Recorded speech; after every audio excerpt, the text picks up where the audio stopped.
여러분 안녕하십니까. 미래교육 내비게이션 정안입니다. 오늘은 64강으로 습관은 우리의 인생을 바꾼다라는 주제로 얘기를 해 보겠습니다. 앞서서도 얘기했지만 습관의 중요성은 아무리 강조해도 지나치다고 할 수가 없습니다. 그만큼 습관이 우리 행복하고 가치 있는 우리 인생을 살아가는데 가장 중요한 요소라고 말할 수도 있습니다. 그런 배경으로 가을철 성장 동목으로도 선정을 한 것입니다. 그러면 오늘 얘기를 이어서 해 보도록 하겠습니다.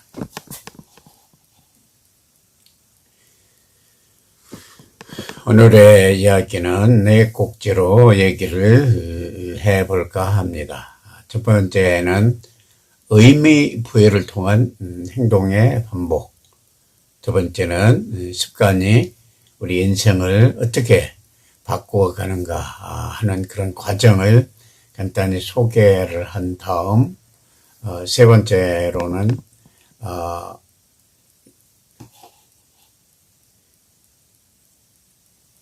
끊임없는 훈련과 연습의 중요성, 그리고 마지막으로 네 번째는 초기의 고생은 성공의 지름길이다. 그런 내용의 이야기를 해보도록 하겠습니다. 자, 첫 번째, 의미 부여를 통한 행동의 반복입니다. 우리의 꿈과 목표를 실행에 옮기기 위해서는 뇌가 인식을 하고 그 일에 집중을 해 줘야만 합니다. 하지만 우리 뇌는 흥미가 있거나 반복적인 일의 경우에만 집중하고 그 밖의 경우에는 관심을 가지지 않습니다. 그럼 과연 우리는 어떻게 해야 할까요? 세부 계획의 행동들이 중요하다고 우리 뇌를 의도적으로 속이거나 의미를 강하게 부여를 해야 합니다. 그러면 우리의 마음에서 흥미를 느끼면서 우리 뇌가 포도당을 사용하면서 일을 하게 됩니다. 즉 뇌가 게임을 할 때 집중하면서 에너지를 마구 쓰듯이 행동에 옮긴다는 이야기입니다. 그래서 작은 성취 경험을 맛보면 더욱 보상을 느끼면서 반복 행동을 하면서 습관으로 만들어질 수가 있는 것입니다.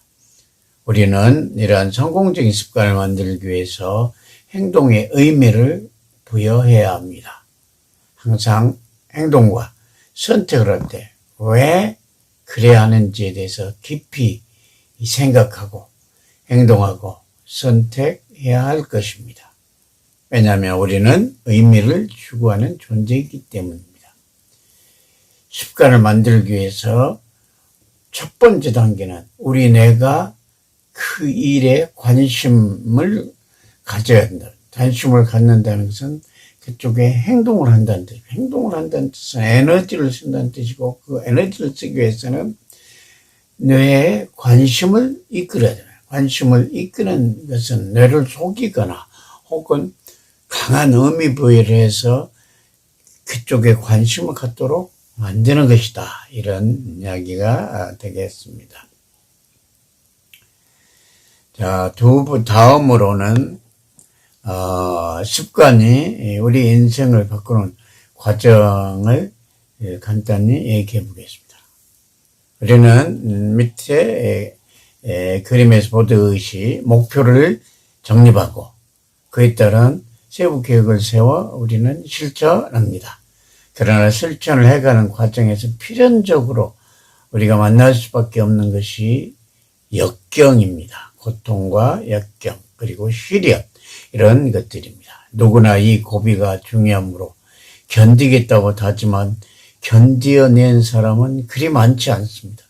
그 결과 성공한 사람이 적은 것입니다. 목표가 확실한 사람은 실행 과정에서 닥치게 되는 이 역경을 피하지 않고 극복을 내는 것입니다. 1번 과정에서 언급했듯이 자신의 꿈과 목표를 기어코 달성한 사람들은 이러한 고비를 넘기면서 인내와 끈기를 발휘하면서 성취를 한 사람들입니다. 이러한 경험을 한 사람들은 자신의 성격이 바뀌게 된 겁니다. 일반적으로 타고난 유전자에 의해서 성격이 결정된다고 말을 하고 있지만 이 경우는 후천적으로 새로운 성격이 유전자를 바꿔 새로운 사람으로 만드는 것입니다. 이처럼 도전하면서 어려운 일에 굴하지 않고 목표를 달성한 사람은 항상 세상 사는 어떤 일이나 내가 할 수 있다는 희망과 긍정적인 사고를 하는 최고의 습관이 생겨난 것입니다. 습관이 인생을 바꾸는 겁니다.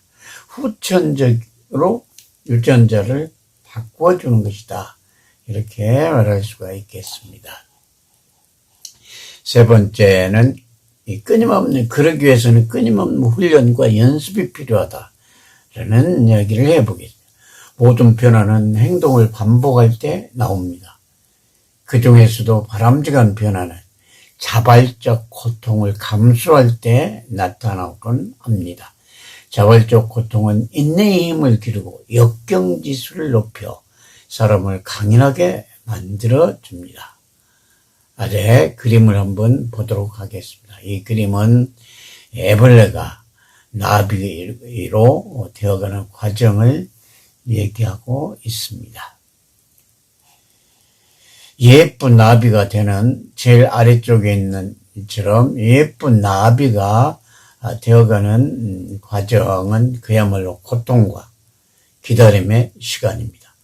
애벌레에서 번데기로 되었다가 다시 작은 구멍을 통해서 네 번째 그림에 나온 것처럼 작은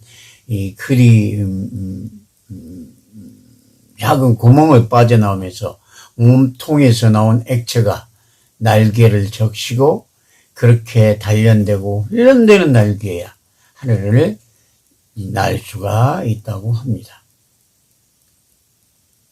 실험에 따르면 이 애벌레가 작은 구멍을 줘서 빠져나가는 것을 힘들어해서 그 구멍을 뚫어줬던 나비의 경우 밖으로 나와서 약간 날다가 바로 땅바닥에 주저앉았다고 합니다.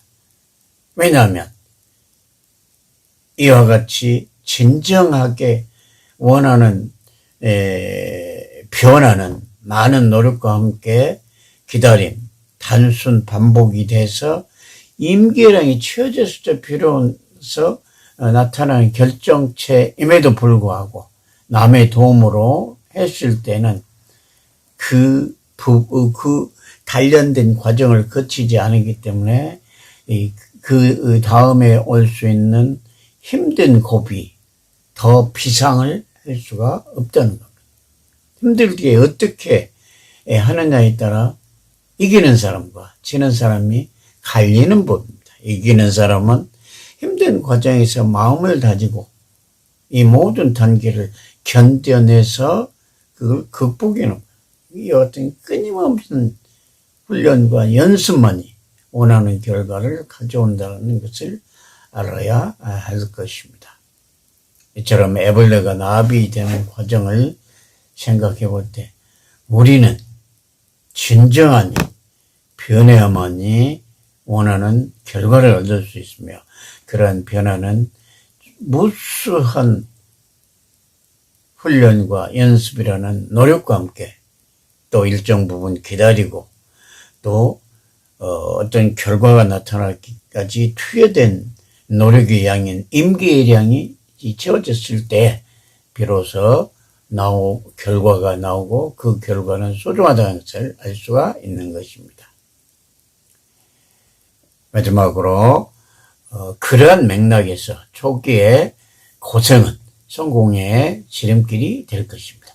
초기의 시련과 역경을 견뎌낸 사람은 그 뒤에 어떠한 어려움이 닥쳐도 어려움에 힘들어하지 않고 그 어려움을 쉽게 느낄 수가 있습니다. 쉽다고 느낄 수 있는 겁니다. 이는 이미 견디는 능력이 있기에 어려움이 닥쳐도 절대 포기하지 않게 되며 아무리 큰 역경이 와도 끄떡하지 않고 고통을 참아내며 목표 실패도 힘들어하지 않습니다.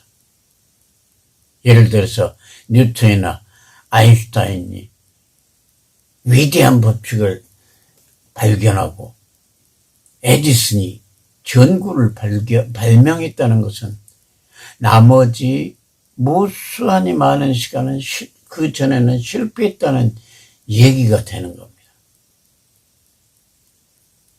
그 많은 고난과 역경 속에서도 초기의 고생이 워낙 컸기에 나중에 그 고통을 어렵지 않고 견뎌낼 수 있었다. 이렇게 말할 수가 있겠습니다.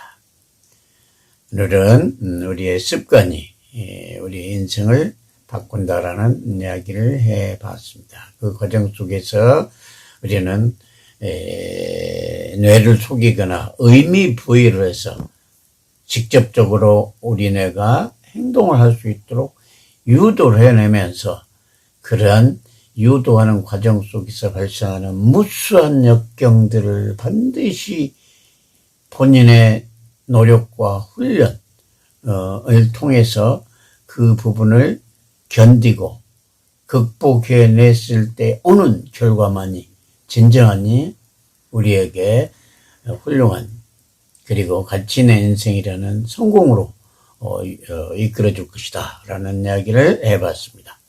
오늘 시간 수고하셨습니다. 감사합니다.